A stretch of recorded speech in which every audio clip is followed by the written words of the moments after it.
Welcome to the Edinburgh City Supporters Club podcast. We hope you enjoy the show.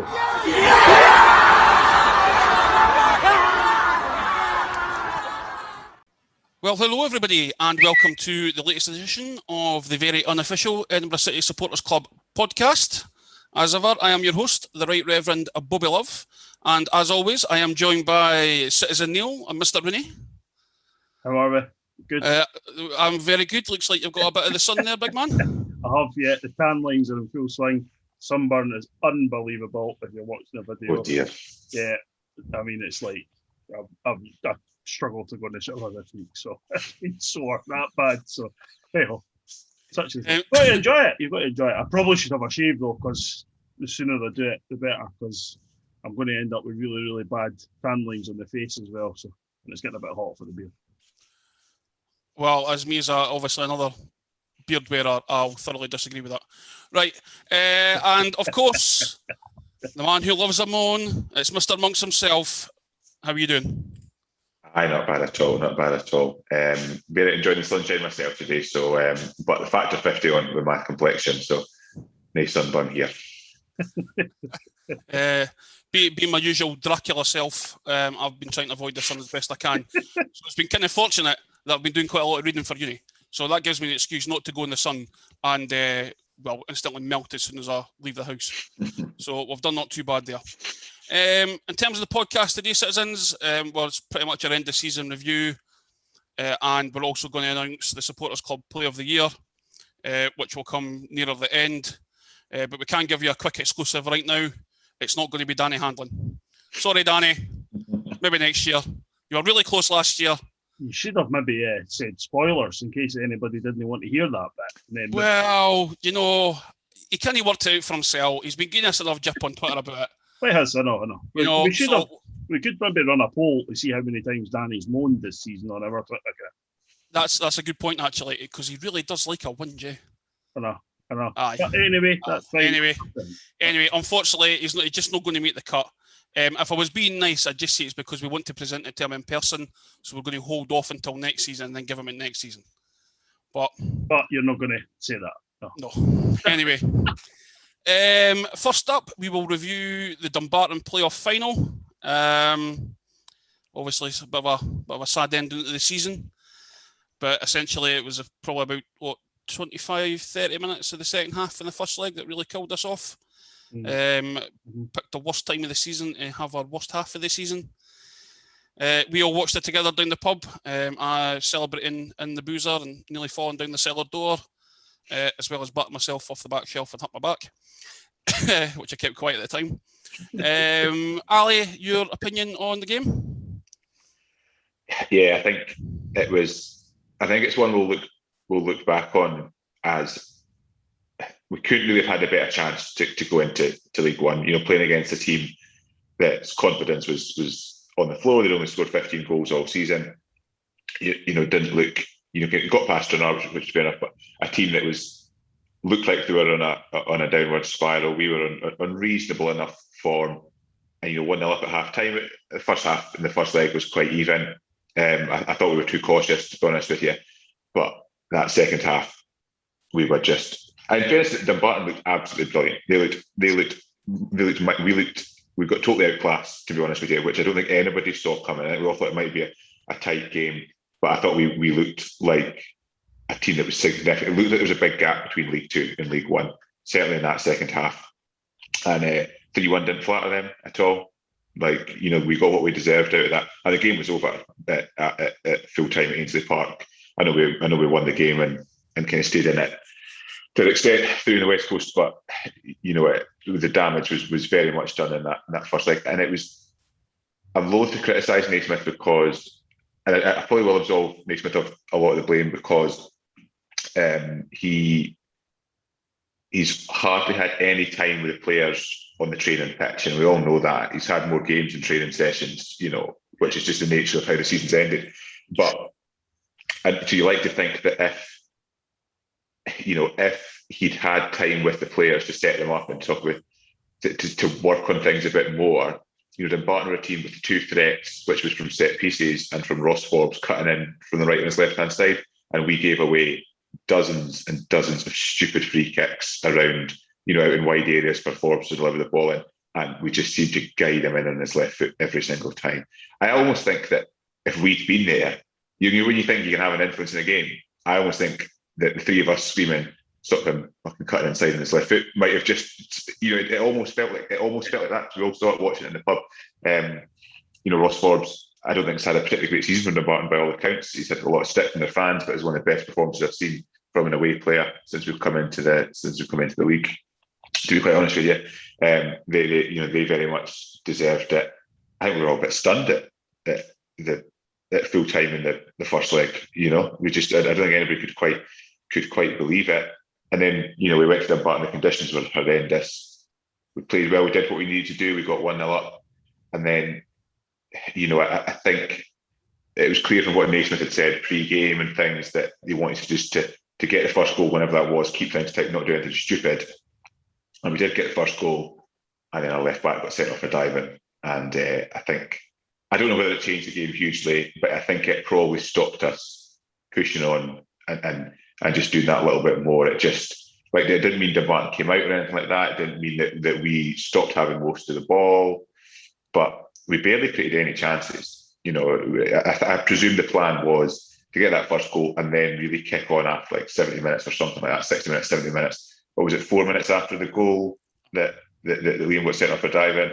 Fortunately, a wonderful player for us, Liam Henderson, in the last thing he does in a City shirt is get a red card. I don't think it was a dive, by the way. I don't at all. I don't think it was a penalty either, but it's just because it's not a penalty, it doesn't mean it's a dive. I really think he got stuck in between two players and went down, and that was it. Don't think he was looking for it. I thought we should have had a penalty, a little bit after that, but I'm not going to particularly moan about that because I think we brought that on ourselves. We were far too passive in the first leg, and we let Dumbarton do the only things that they could do to beat us. We let them do it. So we've only got ourselves to blame. Like I said, when you look at, I know we're not going to talk about next season too much because we'll have a proper preview pod in a few weeks' time. But when you look at the league next season, Kelty look like they're going to win it. Kelty has spent a huge amount of money. They look very strong. The rest of the league looks stronger again. From what it did this year. We could not have asked for a better chance to get into League One, and we threw it away ourselves. Entirely our fault. Really, really so. Yeah, hugely disappointing. Horrible way to end the season. The only positive was it was great to sit and watch a game in the pub. It's been a long time since I've done it, certainly. So it was great to sit. We all had a good laugh. And it was nice to be able to do that again. And actually, you know what? It was nice after a crap game of football, and this is something that I think I've certainly missed, to just have a moan about it with people. Just in the last season, all you do is just switch off your laptop and be like, "That was shit." And you'd be in a mood for the next week. At least the natural thing to do when you've been to watch a crap game of football is just sit and have a couple of pints and moan about it. That's how the world's worked ever since football's been a thing, and that's the only kind of tonic for that type of thing. So at least we had that. Because if I'd had to watch that on my laptop and just switch off, you'd be sitting stewing on it all night and the next day. And so the pub was the highlight. The football was absolutely crap. Rooney, how do you follow that? I don't know. I don't know if I can follow that. Most of the football, I've watched the highlights several times. The first half, they were pretty good. The second half, you expected Dumbarton to come out a bit. Like Ali said, we probably would have been screaming at whoever was playing Rab or playing left back to go, he's only got 1 foot. Push him right. Did he push him left? But there's and this is probably been trying to be really objective, but I can see it from Ali's point of view, where, I can understand Naismith's not really had a lot of time with the guys, but surely they put names up on the board. We knew 3 or 4 of their Dumbarton players straight away, but just looking at the team sheet.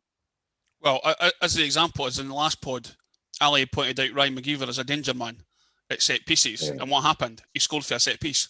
And that's just for us watching highlights and being told by our guys. So you're probably right in the fact they had to have had a board saying, watch this guy, watch this guy, watch this guy. I mean, Wedderburn playing in the middle of the park was clearly told to sit on Liam Brown. Aye.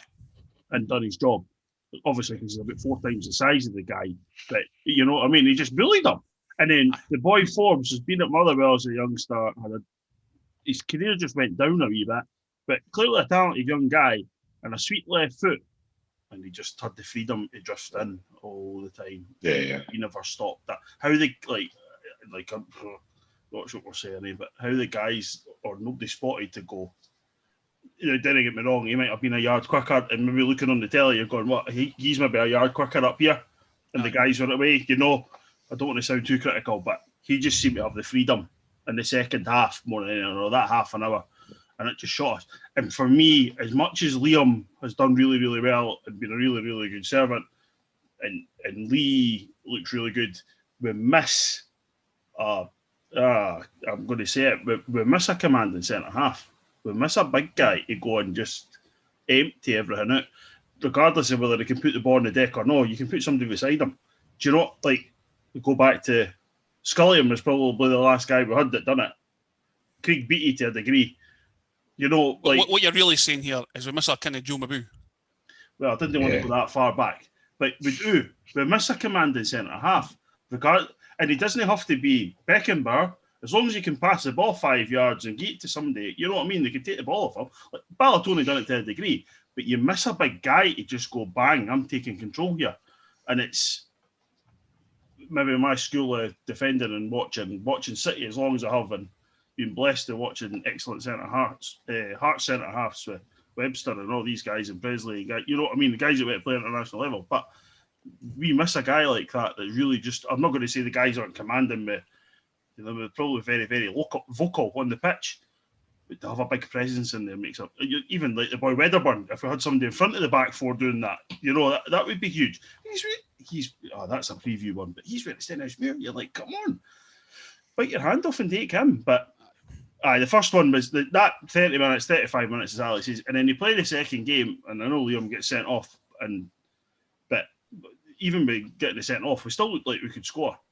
We just missed that extra man. You know what I mean? It was like, we're down to bare bones now, guys. Everybody's going to have to dig deep, and the guys did, but we were just missing that extra body, because I think we would have probably got our second goal with having that extra body in the middle of the park. But I think so, because I think Naismith was probably right in his review after the game. He says even after 10 men, we were still probably the better team. Mm-hmm. The first half of the first leg, we were certainly the better team.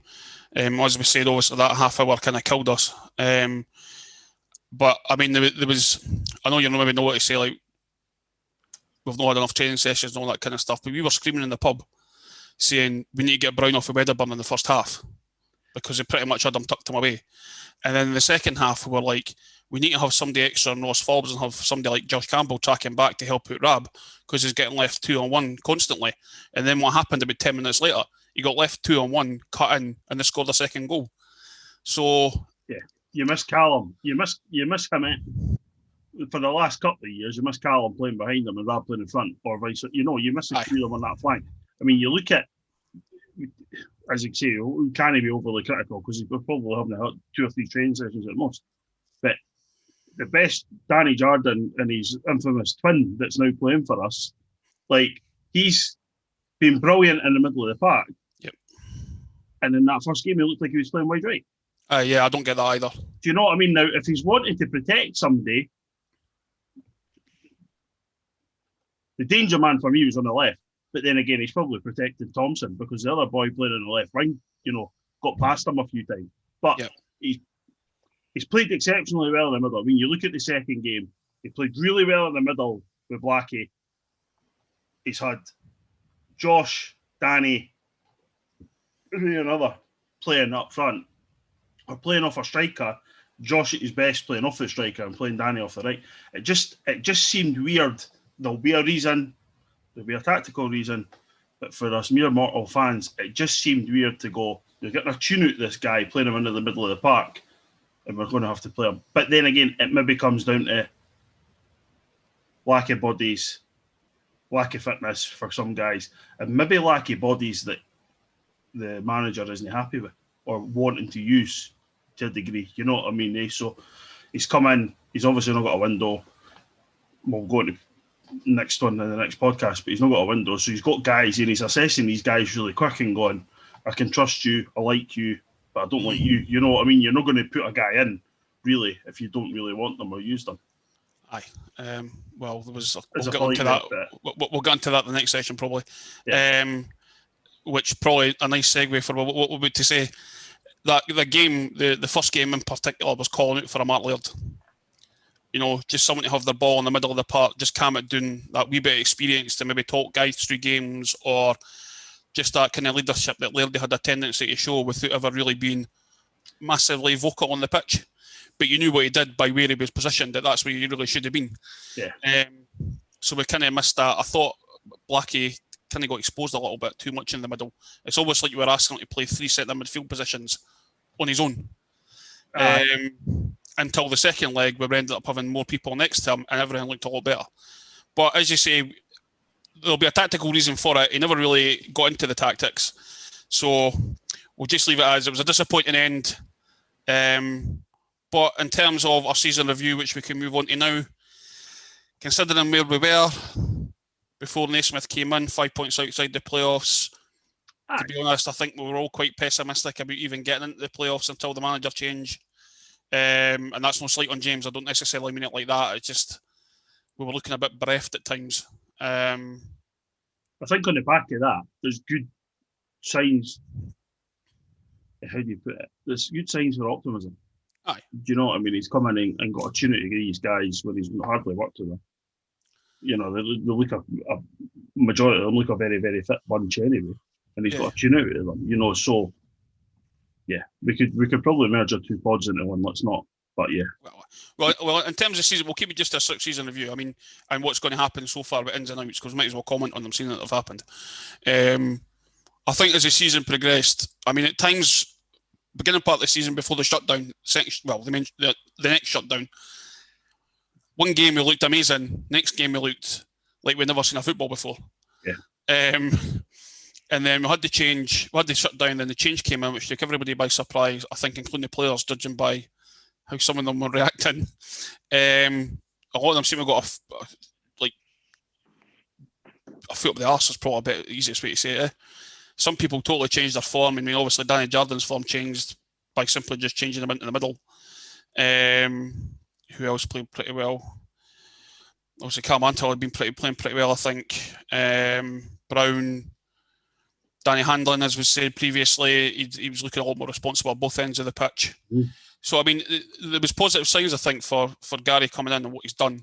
Him and Grant Murray and what they've done so far, considering they've had next to no time. I think there was some comment that they've only had about 3 or 4 training sessions or something together, which, because we played 18 games in 60 odd games or 60 odd days? Something ridiculous like that. So even that, just credit to the guys for managing to keep it going, digging in. I mean, we obviously had quite a lot of injuries, even with some of the lone guys that brought in, like Jordan Tapping got injured, who was looking immense, to be perfectly honest. But disappointed he went extending instead of us. But, I mean, huge credit to the boys digging in for all that time. The amount of impact that would have had on them. I mean, these guys are working during the day and then having to play 2 games a week. In some cases, 3 games a week. Just a phenomenal effort, really. Really.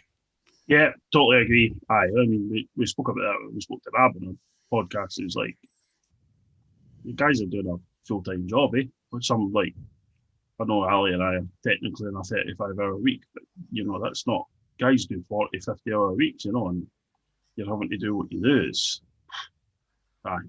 fantastic. Yeah, we're sitting here, we're obviously all disappointed. Everybody at the club and the players and everybody disappointed they got promoted, but they've come a long way in a very, very short period, so hope for optimistic. Yep, Ali. Yeah, I think that at the start of the season we were so inconsistent. Just looking back at the results, we were so inconsistent under McDonough. You know, I think we beat Brecon 5-1 away, and then next game we got beat at home by Cowdenbeath. About 10 men, Cowdenbeath.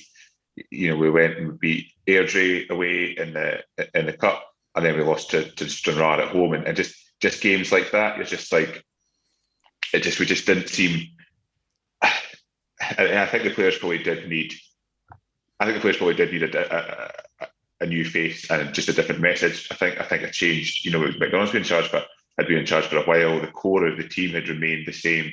for a while, and it's obviously the same messages that are going through, and eventually those messages do lose their impact. That happens that just happens, and at the kind of elite end of the game, they talk about cycles for teams and in relation to people like Guardiola and all that kind of stuff. The same applies in terms of cycles for players, because all we're talking about is messages getting across and how long teams stay together for. So I think it was, for all it was a weird time and nobody really expected it, I think it worked out well, and it meant obviously we had that really strong run. The impact when Naismith came in was incredible. There was more random chance and luck in this season than there'll be in any other season, just because of the schedule that we've talked about. But when you look at Queen's Park, when you look at what Queen's Park produced, how solid they were, how comfortably they won the division. Really, second place was all we were ever going to get, and obviously hugely disappointed to not get through, as we've said. But I think there was enough from me from Naismith to say that there is real optimism for next season, taking aside squad building and all that kind of thing, and or who else is in the league and who else anyone's bought. I think there was enough from Naismith to hear he's such a positive manager. I think he's a more attacking manager than McDonagh as well. I think that's his natural sense. We've all watched him as a player, and Naismith as a player was, and when you think of when Naismith played, it wasn't really the fashion as such to be an attacking left back, not to the extent it is these days anyway. I mean, when he started at Hearts, I don't know, you guys will know better than me, but 17, 18, 19, whenever he came in, he was just up and down the left flank the whole time. That was his game. And I think he's brought that similar thing into being a manager, in that he wants his teams to be on the front foot and to be aggressive. But I think McDonagh was maybe a bit more reactive to games, which I think is why I was disappointed in the Dumbarton game that we went more proactive, and I think he went against his natural instincts there, if I'm honest with you. And then guys, I know there are these Fife fans still consider Naismith to essentially be a miracle worker when you've got them out League Two. When he did there, they were in a real mess when he took over the whole club. So he's in a much better situation now. But it's been a really weird season. I hated not being there, football without being at the grounds. It's been nice to be able to watch games on streams, games you wouldn't get to normally, some of the away games and stuff. That is good, and I actually hope that stays to some extent. I'm not sure how that will work, but I think there is. I would hate to lose that entirely, to be honest with you. But I was, but yeah, just bizarrely, considering how much has happened, it almost feels like it's a forgettable season. And I think it's just because we've not been there. Like I said, I've really struggled watching games on, not just us. I think these are the only games I've actually been interested in. I've barely watched any other football at all this year, and I think it's just because I found it a really odd spectacle. To be honest with you, without the fans there. So a strange season overall. But you know what? Apart from disappointment, I think there is optimism there for next year. I really do. Aye. In terms of fans not being there, obviously I was at a few games doing official tweets and that. It is absolutely rotten having no fans. But the thing is, we spoke about Rab as well, and even Rab was saying it's just weird. Yeah. There's it just doesn't feel right. You're playing a game, and it's sometimes hard to maybe get yourself motivated, or you maybe have that person. I spoke with Danny then. I'm on a different pod, where he was you have that person who would give you those certain words of encouragement, shall we say? So it's a bit rubbish. I mean, I've been back to the Speedway the last 2 weeks on a Friday. Then Monarchs, they've been pretty much as full as they can under the level 1 restrictions as are in West Lothian. It was level 2 last week, I guess. But so they've got up to a maximum of 500 people on, and it just makes a massive difference actually being at a sporting event with fans and having noise and things just back to, well, it's not obviously back to normal, but having a degree of normality like it used to be. It's been a long, long road. We're hopefully near the end of it with the vaccinations and all that kind of stuff. Hopefully in time for the next season.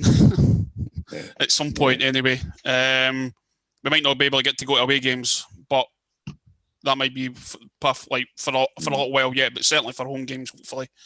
It's just been a funny season, and I'm the same as you. I wasn't the only football I watched was City, but that's partly because I don't really like watching any other football anymore. I watched some League 1 and League 2 games in England, so I've got sympathies with Ipswich and Carlisle. I like watching them, but otherwise, I just find it dire. Anyway, right, might as well go for it. we've had some players departing. Off the top of my head, let's think. Some? Andy Black, which is obviously a great deal of heartache to me, which we'll get back to shortly. And not just because me and Rooney sponsor him, there's other reasons. Mark Laird, another one that's kind of pulled in the heartstrings. Calamanto, I think we've all grown quite fond of. Who else left? Alex Harris left. Craig Thompson left. Sam Newman left, which was actually quite disappointing. Alex, I thought we should have had at least another year at Sam. Liam Henderson.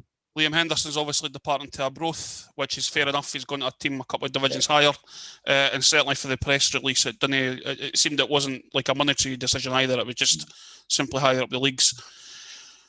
We obviously lost Liam Brown to Queen's Park for a fee, the first fee that Queen's Park have ever paid in their history. So that will give you a mark of where they think he is as a player. The first recorded fee. I would suggest there's maybe some money changed hand under the table. No, we'll rephrase it. We'll rephrase that.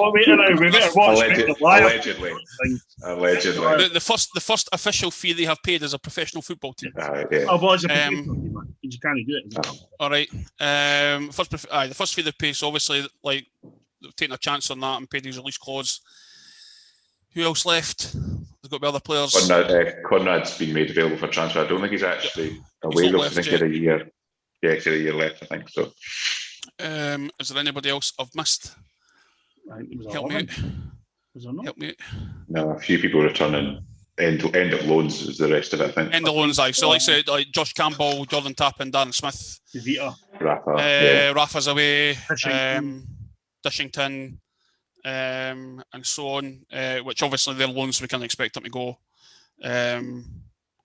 So, what's the view on who's went out? I've got my own opinions, but I'll let you go first, Ali. So I'll start with it. I'll start with the one I disagree with the most, and it's obviously Mark Laird. Like, we did a podcast a couple of months ago when we did our all-time site 11s, and obviously it's biased towards current players just based on ages and things like that. But he was, from what I can remember, he was one of the three that we all had in. It wasn't even as if, like if you said that we've got three players in, it was Gare and Boo and Laird were there. I think there's a reasonable argument that Mark Laird is one of the most important players in our recent history, purely because that first season we came up. If we hadn't signed him, I think we would have gone straight back down. I really do. I think he was that influential. I think that's been said previously by the previous manager. Again, before the previous regime before McDonough said that as well. That Laird's influence when he came in just changed everything for the club. Loved watching him play. He's such an intelligent footballer, so good on the ball. Wasn't a vocal presence, but was a leader in the park by his example. I cannot believe that. The only thing I can think of is they've got concerns about his injury, because he does pick up niggles and he does pick up knocks. I think it's a bad decision. I really, really do. The fact that he signed for someone who's going to be a direct rival, Stirling Avenue, who've strengthened. I'm dreading seeing him playing against us. I really am. I mean, and if you want against a pit, you can't give him a send off to say thanks to Mark Laird for that, for everything he's done for the club. So I think it's a wrong decision. And if he stays fit and plays well for Stirling, and it's a disastrous decision because you've strengthened a rival. We said we released him. It wasn't as if he turned down terms or anything like that. But that's my understanding is that we'd released him. So we've not brought many in so far. But unless it's Luka Modric or Tony Kroos that's coming in, I'll be disappointed. Then Blackie's maybe a similar one to a lesser extent, because I was more concerned about his fitness levels. He had that really bad injury. I didn't think he looked at it in the playoff games. I thought he looked miles off it. I thought he looked too heavy, to be honest with you. And I like Blackie a lot as a player, but his game is about being energetic, nicking in, getting things quickly, turning the play around. And I thought he was really struggling. To do that. But if Blackie's fit, then we'll miss him hugely because he's such an influential midfielder in the league. I don't see why Antel's been released. I would have been fine with him maybe we've got someone else as a number one in our minds and didn't think Antel would want to sit and be number two. But I thought Antel had done fine. Obviously, the two Liams, you've got to congratulate them on getting their moves to the championship for Henderson and to full-time football for Brown. Both deserve it. They've both been really good. I think Arbroath a great move for Henderson, an absolutely brilliant move.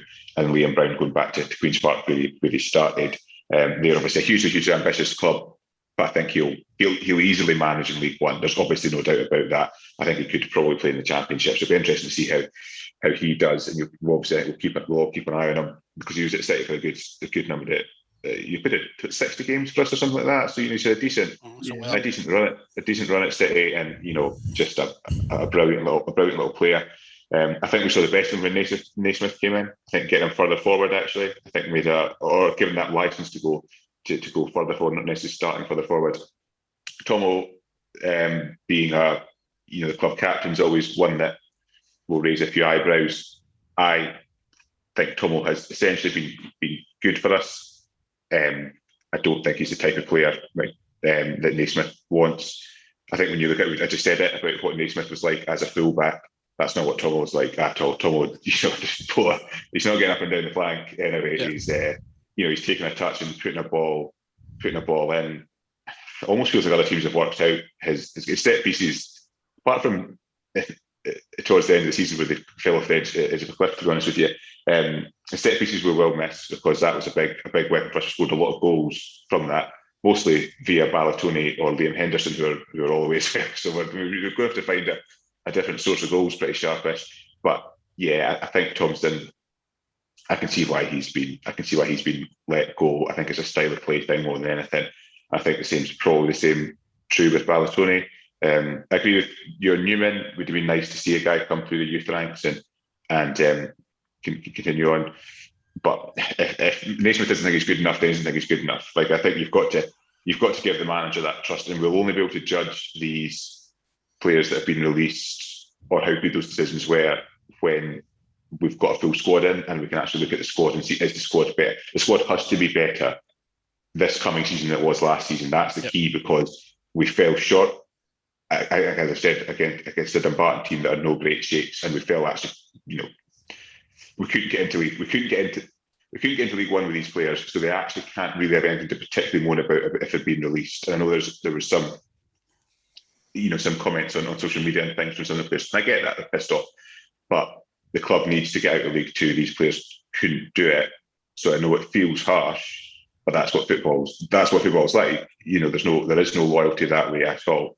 But yeah, the Laird one hurts. That is, especially because he's going to come back. We'll have to see him in a different team strip. And red's not his colour with that complexion of his either. It's really isn't. It doesn't do him any favours. I know I've a similar complexion myself.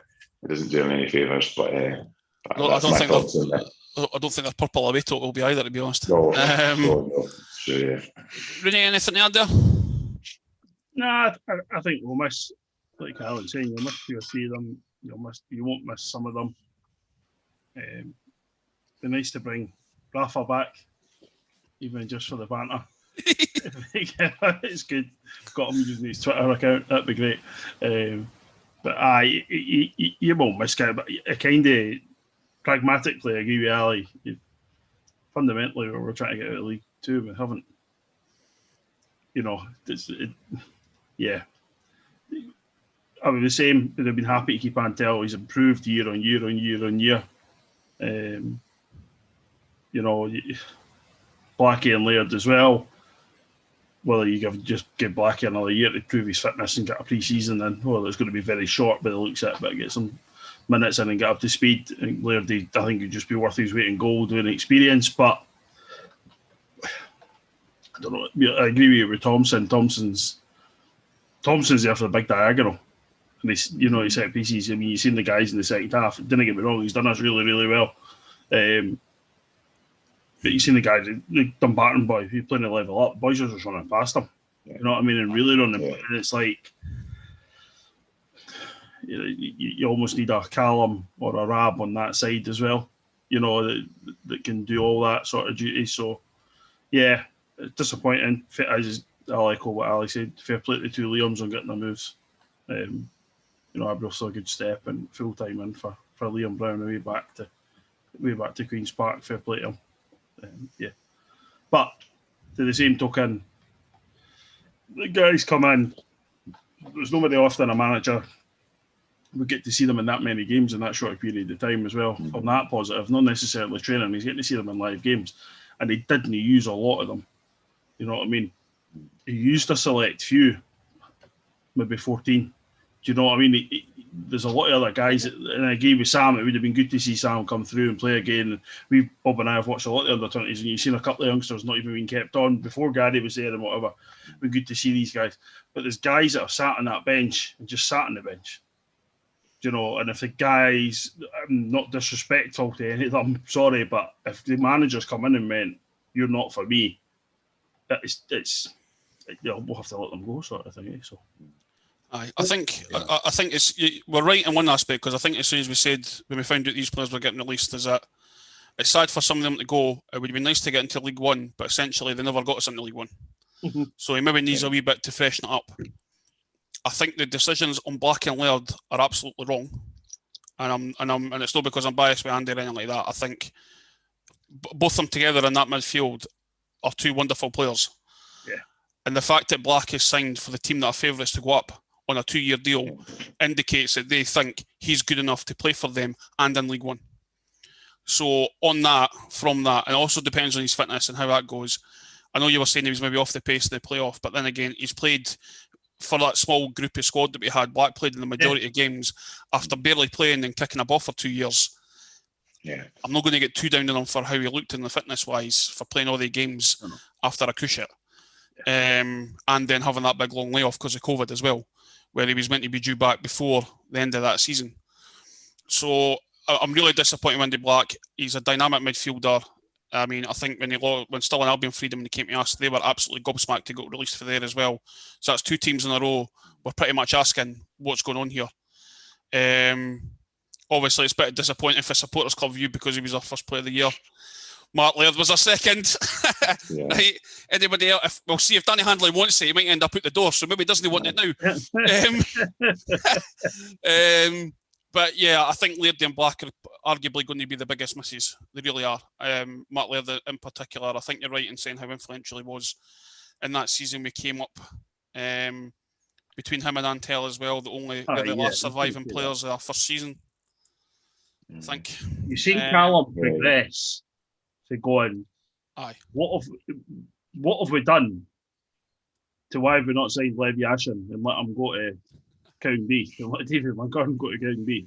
To give him his due. Because nearly the last couple of years, the first time we were trying to get up the playoffs with Peter Heed and that, we were playing at we were playing at Ainsley Park. And like he kept us, the amount of times he kept us in games was frightening. And fair play to him, he's massively progressed. That's probably why that's a shock for me, because it's not as if if he'd been the same goalie we had signed 4 or 5 years ago, he wouldn't be there. Aye. But he's not. He's a far, far, far better goalkeeper than what we had before, So even just looking at the playoff games between Elgin and Dumbarton, he saved us for hiding.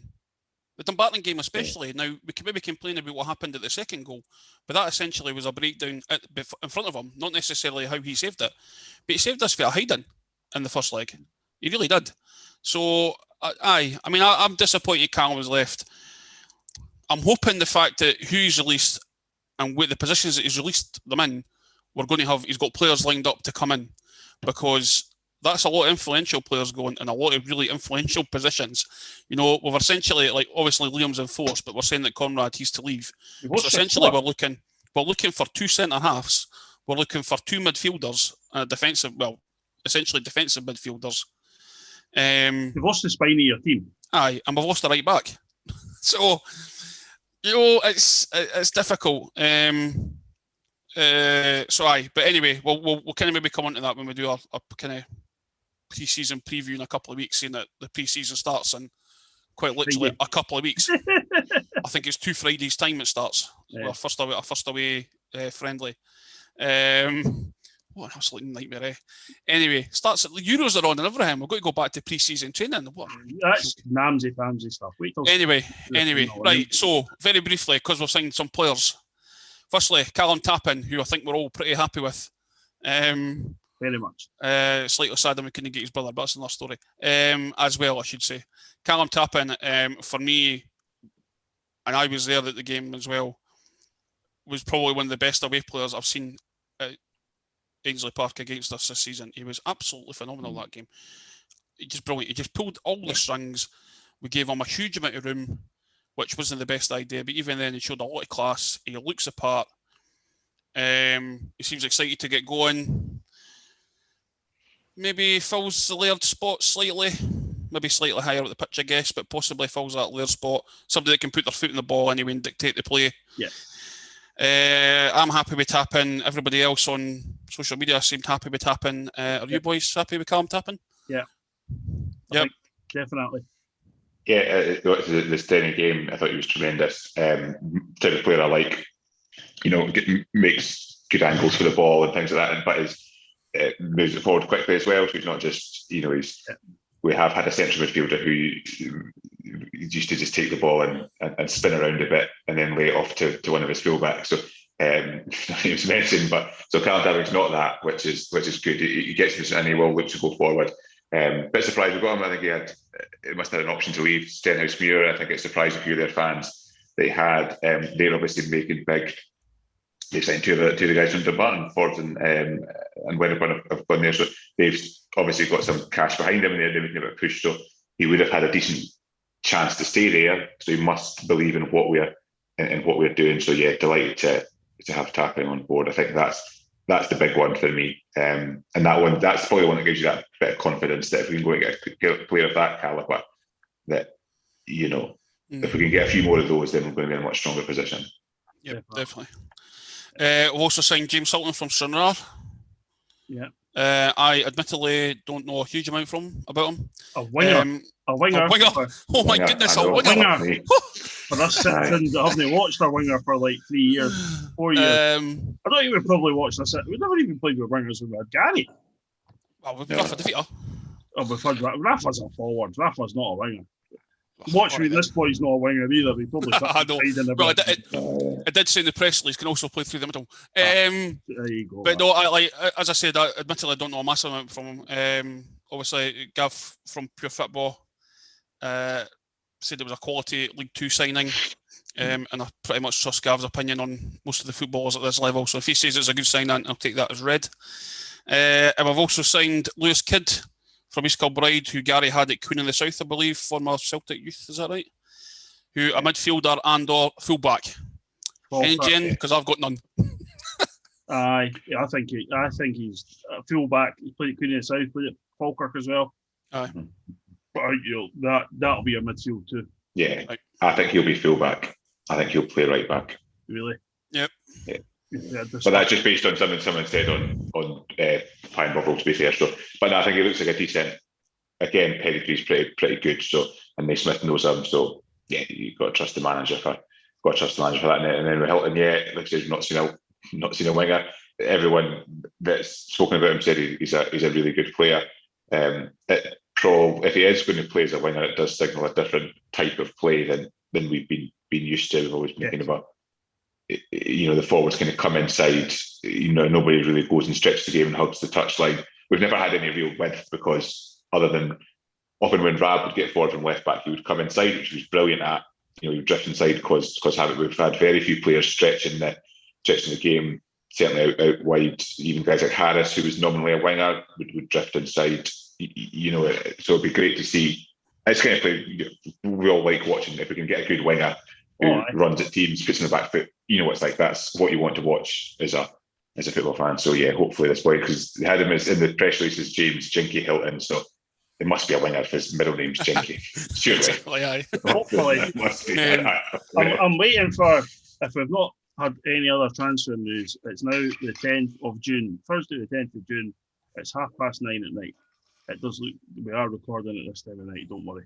I'm waiting for Bob to be in the pub or our local bowling club on Monday. If we've not signed anybody, had too many beers after the Scotland game, after they'd won 3 or 4-0, to tweet the club and ask them when we're signing Stephen Dobie. Do you know what? After he got released and he said he wanted to move into coaching, I was like, we could get a couple of years of him as a player coach. Maybe we can do his badges at City. Who knows? Yeah. That's the go be happening. I can't see that happening at all. No.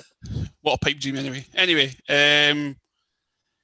So we're hoping that we're going to have some players coming in. I think on the face of it, we maybe need a goal. Well, we definitely need a goalkeeper because we only got one now.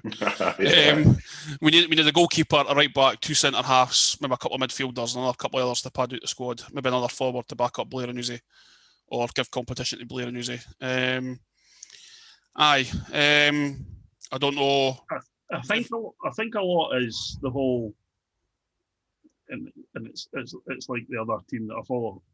We've seen the mass exodus, and we've not seen as big an intake.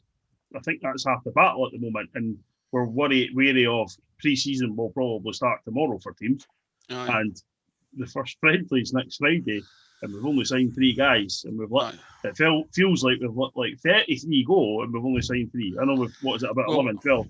So I suppose trying to be a bit more kind of pragmatic about it is that our season finished later than everybody else's by a good couple of weeks, 3 weeks or something. Because for what I can gather, I don't think Elgin have made massive moves in signing players either. For what I can gather from social media, they might have. Just usually you get to see it in our feed. Whereas you like see your Kelties and all that kind of stuff. Like, I know they didn't really know what division they were going to in, but they're probably going to be signing some of these boys anyway. Yeah. With the money they're kind of throwing about, because if they were wanting to get out the Lowland League, they would have made sure they were going to get it out the next year. You know. So they kind of probably had their idea on some targets. Stenhousemuir definitely did. I mean, they've been waiting. I mean, they got the guy in for BSC pretty early. Signed a lot of the players pretty early. I think they should be effectively, I think, done apart for their tie-up with that other team in Edinburgh. Those that shall not be named. I think we're probably just championing a bit to get new signings in because we've seen so many go, and we've seen other teams who are direct rivals signing players.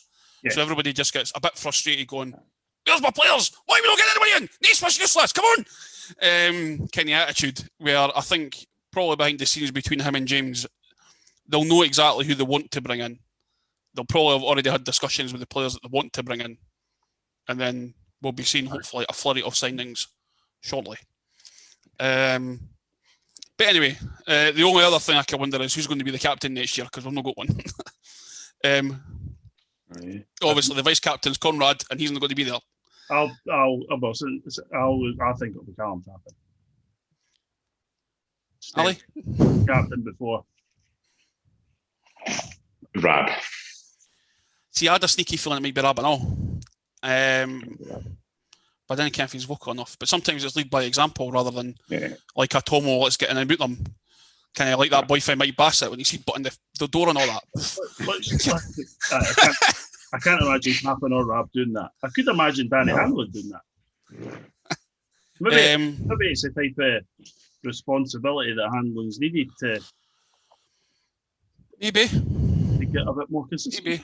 I suppose of the people that are left, you'd probably instantly look at it be Hanlon or Rab, really. Mm-hmm. Aye. Well, we'll find out. I suppose we'll find out. That's maybe for the pre-season. We'll be nowhere near it. We'll just put Foley or something like that. I know. Aye. It'll be a signing he's already had in the bag for 2 weeks. He's not telling anybody. But at least we're kind of having the conversation. I just think it's quite an interesting one to have, considering we've had Tomo for so long, and the vice captain has been Ballatoni, and then generally after Ballatoni, it's been like Laird's had that a couple of times. Yeah. Mm-hmm. I think Liam Hendo's had that a couple of times. Mm-hmm. So, I mean, it's essentially the players are only going to be there. But anyway, right. On to the main part of the show. Really what everybody's probably listening for. The player of the year for the Citizens Supporters Club. For those that don't know how we vote this, for those that don't know, it's not Danny Hanlon. For those that don't know it, it's not Danny Hanlon. Sorry, pal. You know you're going to get it tight after all them tweets. We love you, really. You know we do. Or as Ja described me on Sunday, the legend that is Ja, Bob Fallon the president, vice president, chief executive, secretary, and treasurer of the Danny Handley fan club. So, well, that's true. I know. I mean, and that is true. And I'm the only one. Although I'm the only one sitting here who ever votes for Danny for man of the match. To be fair, if you look through if you release if the WhatsApp communications were released, you would see a number of, well, actually, I vote for Uzi every time, but Danny's I can see it here that you've actually never voted for him, and the rest of us. That's what it's like. Behave yourself. Anyway, put that in anyway. Excuse me. Right. Let's make sure that chat never gets released into the public. Right. No, definitely not. Anyway, as I was saying, how the Player of the Year gets voted on for is what we do is we have members of the supporters club sending in their votes, as it has been for the last year or so. Obviously, we ask for people to send them in. Thanks to everybody who has when we've asked who your votes are for for the player of the match, and the person with the most man of the match awards wins. Pretty simple. Yeah. Slightly, we appreciate, isn't it, a perfect system. We're going to try and change it for next season. So instead, it'll be like a point system. It'll be like 3-2-1, where man of the match gets 3, second place 2, last place 1. So for guys that are steady performers, might miss out on a man of the match because somebody had a great game. So, for example, not to pick them out, but it's an easy one to go for. The easy one. Well, I was going to say, an easy example is Blair gets a hat trick. Aye, and doesn't get man of the match. No, he did. There was one time that when we first started doing this, when Ash was heading the supporters club, is that Blair got a hat trick, but Danny Handlin was magnificent, and I gave it to Blair because he got the hat trick because it'd look a bit shady. No get a player with a hat trick, the man of the match. But you never got. And he never got Player of the Year that year anyway. He never got Player of the Year when he got his tartan boot. No, from us, he never. No, that was not from what. You know what I mean, though, because he scored. It's like, he scored again, but somebody else has been brilliant. But if we had done the new system, he probably would have, because he would have at least been second every week. Maybe Andy Black got a lot of first places that year, so there's a heavy bias for central midfielders in our thing. There's a statistical bias towards it, so we might need to rebalance the votes somehow. There needs to be a waiting for other positions or something, because whoever's playing centre mid gets it. Don't get into statistical waiting. The second Danny Jardine moved into the centre midfield, he was never done getting man of the match awards. I've just checked. Scotbet, and Callum Tappan's favourite for next year. Oh, this is an absolute riot. It wasn't meant to be like this, listeners, but we're having a good time. Anyway, right. As we were saying, the system will probably be changing for next year. The example I was going to say is like somebody like Blair maybe getting a hat trick, but then you've got somebody like Liam Henderson who gives you like a 7 or 8 every week, but because somebody else so happens to have a great game that week, he doesn't get man of the match. It was the same last year, same the year before, and same the year before, and so on and so forth. I mean, it may be slightly. There's guys who maybe over a course of a season, if you use a point system, you maybe get a fairer result. But no system is perfect. We appreciate that. If your favourite hasn't won, we're sorry. If your favourite does win, brilliant. Unfortunately, Danny, it's no you again. But there you are. Anyway, he's going to hear us after this. Right, so what we're going to do is we're going to announce a 3-2-1. In third place, Mr. Rooney, who is third place for this year? In third place, I have to remember that. Oh dear. Third place was one of our loanees. It was Josh Campbell. Very well deserved. Very good. Very impressed with him, to be brutally honest. I'd quite like to get him back. Whether that happens is a different story. It probably wants full-time football. But yeah, I was very, very impressed with him. Especially more when he played in the middle rather than, playing wide and drifting in. You see, we probably got the best out of him when he played through the middle of the park. So there you go. There's that fucking bias again. Look, it's all lining up for the boy Hilton to have a storming season next year, right? Come on, he did. When he played in the middle off the striker, you got more out of him. He got the ball more. I suppose you could say that for anybody. You could say that with Handlin plays in the middle of the park or whatever. They get on the ball more and get the ball. Yeah, I was really, really impressed. Really, really impressed with him. Glad he's not playing at Hibs. So, fair play to him. Good luck to him. I hope he gets a full-time move. If not, I hope he comes back. Yep, Ali.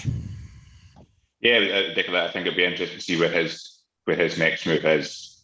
I don't think he's not going to play for Hibs. I think that's pretty clear. and that's no slight on him. You've got to be a ridiculous standard to get to that. I don't think he'll get a full-time move. If I'm honest with you, I wouldn't be surprised if he ends up back at us. It's interesting. And he's just got that. Teams will always take a chance on him though, because he's got that ability to pull a goal out of nothing. That to get through against Elgin. He hadn't played well. I'd have taken him off. I thought he was crap all game, but he just pulls a strike out from nowhere. And he's got that ability. And he's one of the best strikers of the ball and off both feet that I've seen in the lower leagues. That I'm aware of. Just remarkable technique that he has off both sides. So I think if we've got into League One, I think we would have definitely got to back. I think he'll be looking for, as Rooney says, a full-time team, maybe a League One team. But I think that was probably his most successful loan spell actually was with us. I think that's probably where he's had played his best football. So hopefully he sees that. I suppose maybe he looks at well, there you go. There's actually two examples for the two Liams who've been able to play at League Two level. One's got to move to the Championship. One's got to move to a full-time team. So just because you're down in League Two doesn't mean that you can't then progress up with it. So hopefully that's in this again. That's the kind of thing the club would maybe sell to players to say, look, if you come back, you can still be a springboard to something a bit bigger. So we'd love to have Josh back. He's got lots to work on. Let's not, let's not kid ourselves. But he's a young boy. He's a young boy with loads of talent who you want to be taking risks and trying and doing difficult things. You don't want him playing safe. So be delighted to have Josh back. I thought he was excellent. Really, really good. Yep. In terms of loanees, I think over the 5 seasons we've been in the league, probably him and Porto have been our two best. Mm-hmm. I think Josh was really, really good. He's quite a dynamic player. His technique, as you saw with that goal, for example, against Elgin, as an example, was brilliant. The only thing I can really be critical of him is he doesn't track back often enough, as we saw with the second goal in the final. But apart from that, that's maybe a bit too hypercritical. He had a really good season. He kind of played well in League Two. Sometimes he can be a bit timid, but he was still willing to kind of get stuck in as well as show the good side. And he had that nice wee bit of kind of minor shithousery that really winds up players awful. Yeah, that kind of put the ball down for a free kick and then tap it away type thing that really annoys players. He had that in him as well, which I quite liked. Which you kind of need at that level, I think, because you have all these experienced pros in like League 1 and 2, your Andy Monroes and your Mango Bars and all that, as I've said before, who've all got that in them. And if you didn't retaliate, they just take the piss out of the whole game. So Campbell really has that and does it back to them, so you didn't really get the piss up at you. Know what I mean? Yeah. Right. In second place, Mr. Moncrief is ex-guest of the podcast. It's Rab Mack in number 2, and I think testament to him coming in. Obviously had injuries. It started his first game got brought on against Queen's Park at Hampden, having not played for Egypt against Jack Tongo and things like that. And just came in and must have been absolutely. He was nowhere near match fit because his natural fitness is so good, and obviously he looks after him. He's just such a good player. He's such a good player. Like he really, really is. Brilliant to have him on board for next year. It'd be interesting to see where Naismith sees him playing. He played him in a couple of different positions. I wonder if he'll maybe play him further forward.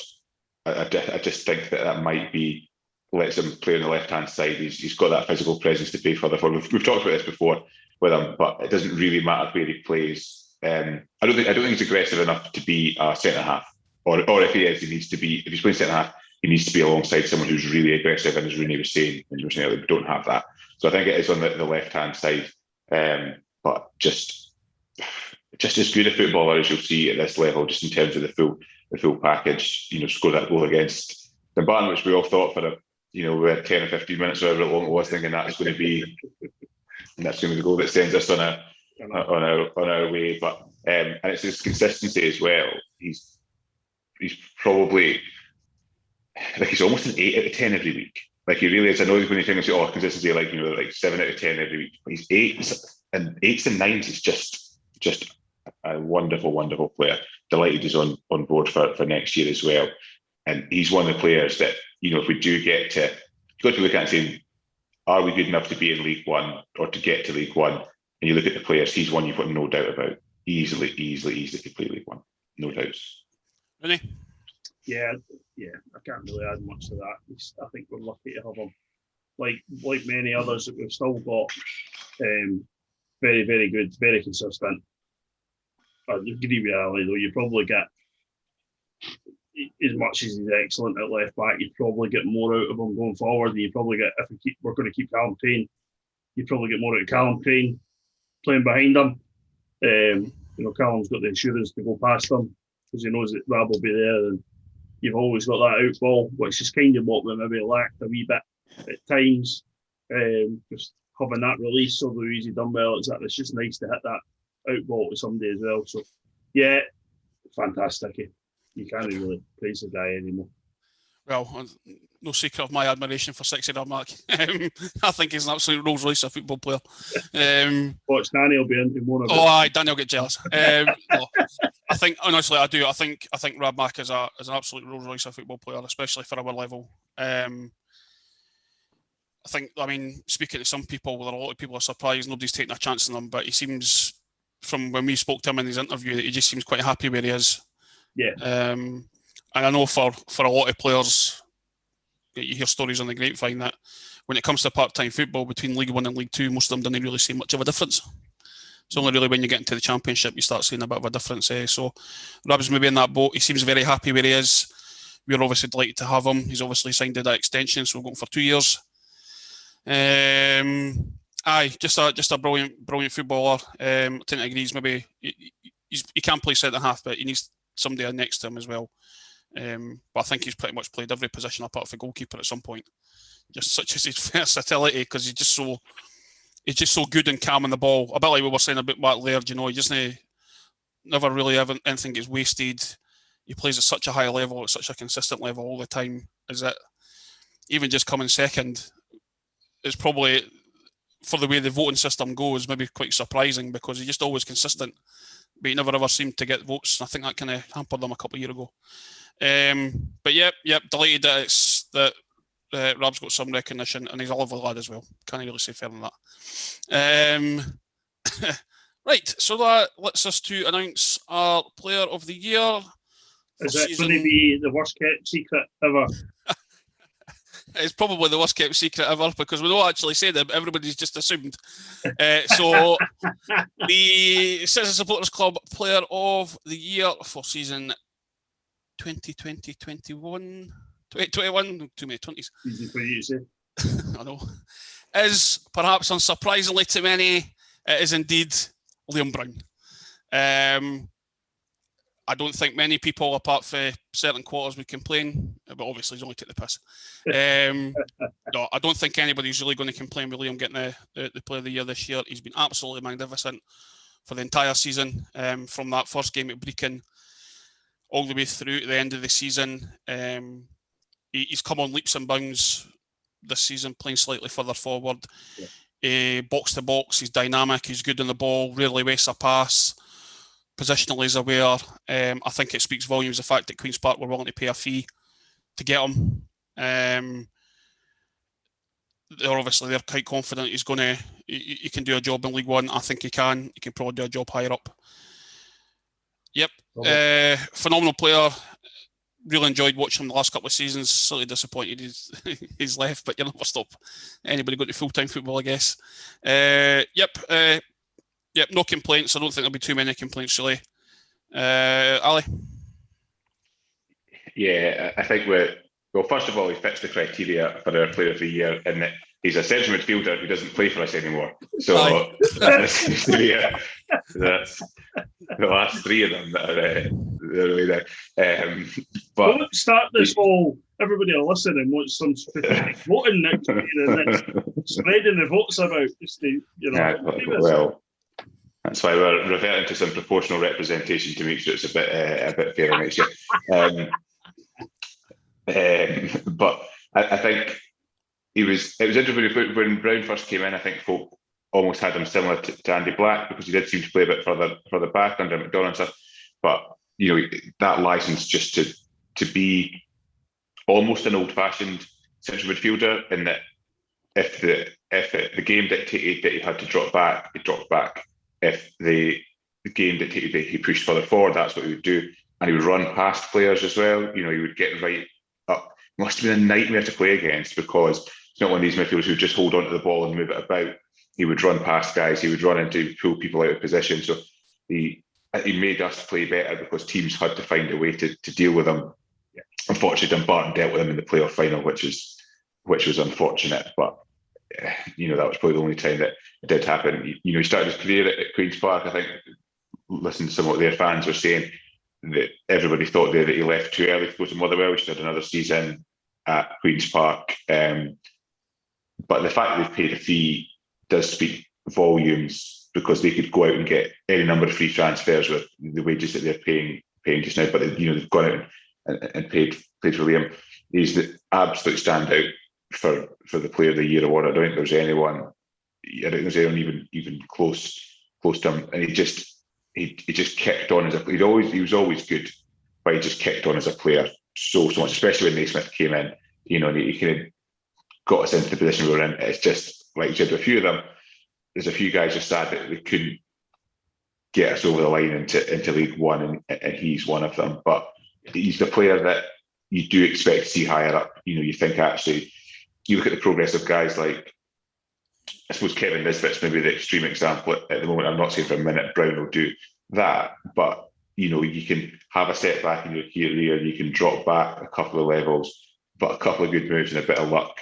He's got the talent to get into to get into the Championship, maybe the higher end of the Championship, and have a really good career. So he's a player I think that we'll all watch with a keen eye on, and that City had a good part in his development. But we don't know what the fee is, but any sort of fee at this level is not to be sniffed at. Yeah. Aye, he's certainly a guy, like Ali said, like a few others that you would have liked to have said, thanks for what you've done. Go to Lairdy, Blackie, Callum and whatever, and Tommy, and he'd like to say thanks to these guys for what they've done. He would, if we could, we would buy him a Jägermeister as a traditional well done on getting Player of the Year. He maybe don't even know if he drinks, but if he doesn't, me or Bob would have it.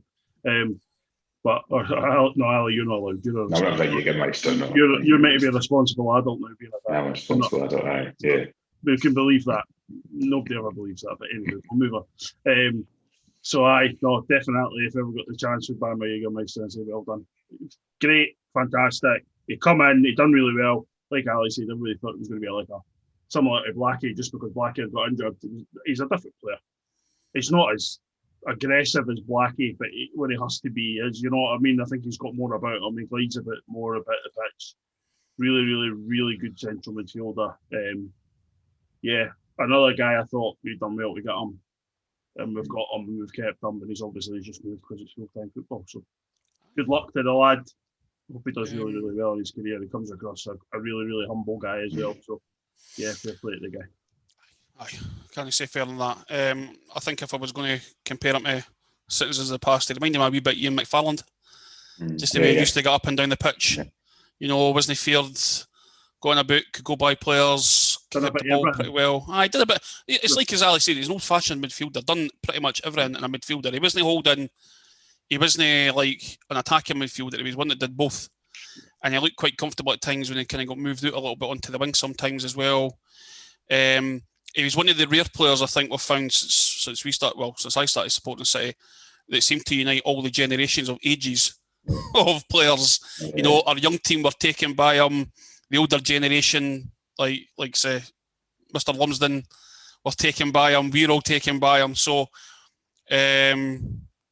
Liam Henderson's dad was taken by him as he was tweeting us this afternoon. So you know what I mean. He was one of the rare players that managed to do that. Like Mark Laird did it. Blackie to an extent. These type of guys. I think anybody who supports City knows that they've got players that divide opinion. But he was certainly one of those rare players, along with obviously Rab as well, I guess now, that everybody's quite united in saying, that's a good player, has done really well. I think he's definitely deserving of the award. Obviously, I spoke to Jan Sunday. He believes he's deserving of the award as well. So that's the announcement made. Citizens, this year's Player of the Year is Liam Brown. So well done to Liam. Hope he does well in his future career. Obviously, apart from when he plays us, when he maybe decides he's got a wee tight hammy and decides he's not playing. But no, I hope it's as you say, we'll all keep a keen eye on how he does, because he's probably got the ability. Same for Liam Henderson now, who's departed. As you said earlier, he's got a cracking move to Arbroath. There again, that's what you were saying about like Josh as well. If you go back a little bit, you can go forward. Liam's got full-time football by doing that. Liam's playing for probably the best part-time team in Scotland, with one of the best managers in the lower divisions. So it can be done. So that's for Player of the Year announcement. End of season review, so to speak. We'll have a pre-season preview shortly. See, the boys are back training, I think, on Tuesday. So there we go. Anything to add before we go? Any moans, any rants, anything you want to get off your chest before we go? No, I'll save it for seeing what the squad looks like. I'll save it for them. No, I think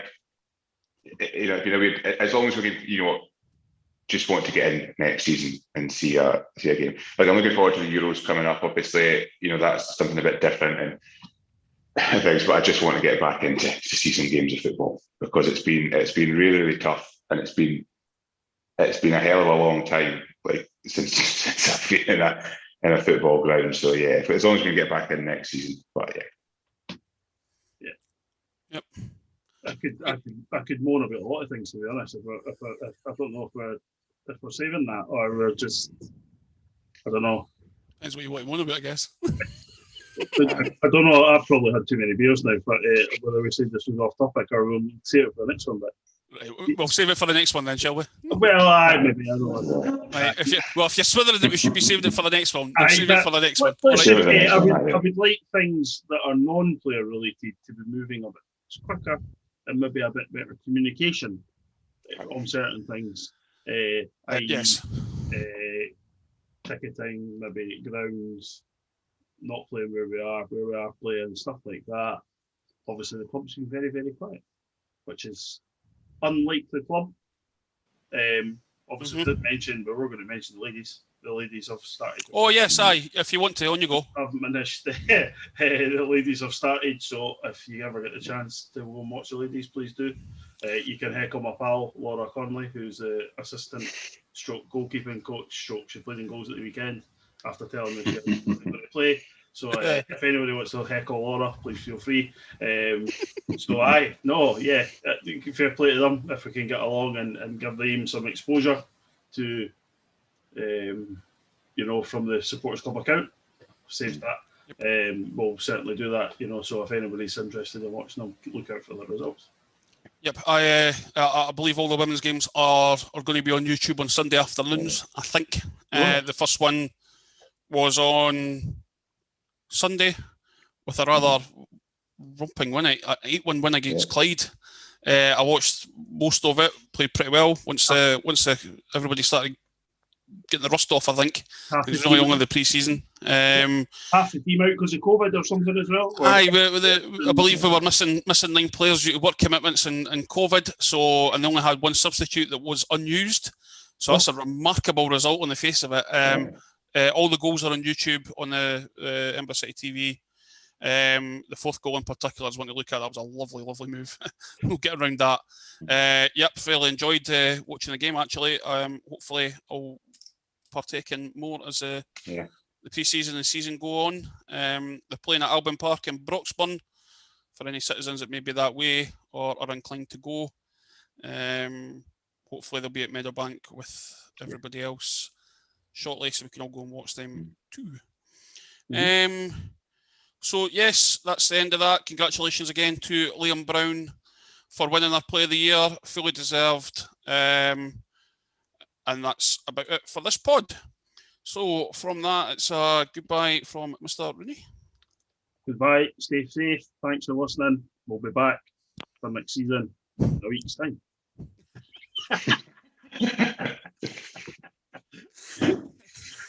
And it's a good night from Mr. Bencreef. Hi, good night, everyone, and enjoy the Euros. Starting tomorrow. This time tomorrow. Indeed, I've bought my Scotland Indeed. flag, all in preparation. Good. So on that, yes, that's us all done for this season, citizens. Thank you for listening. We've kind of exceeded all of our listener expectations, to be brutally honest. Yeah, it's more than just your dad. We've got three. It's more than just dads and pals and all that kind of stuff. We've actually got people who are listening. I believe people at the club are listening. I believe some of the players have been listening. So thank you very much, everybody connected with the club who are doing so. Thank you, everybody who's listened. Thank you to our international listeners as we get the stats. We've had people in America, people in Australia, people in South Korea, Sweden, and all the other places other than just Edinburgh listening. So thank you, everybody who has listened. We will be back in about 2 or 3 weeks' time with a pre-season preview. Friendlies are up on the website. Fixtures, I believe, get announced tomorrow. So yeah, exciting times. Hopefully, we'll be back blithering again. But maybe try and keep it a bit briefer, but it's kind of hard when we only do it once a month. Maybe we need to increase our, I'm going to say increase it. But even when we did one with 2 weeks in between, we still ended up blaring for about an hour and a half. Yeah. Anyway, so that's kind of spoiled my usual disappear, like ta-ta for everybody. So should we try again? No. So on that note, yep, thanks for listening. Congratulations to Liam, and that's a goodbye from me, the Right Rev. Goodbye. Cheers, guys.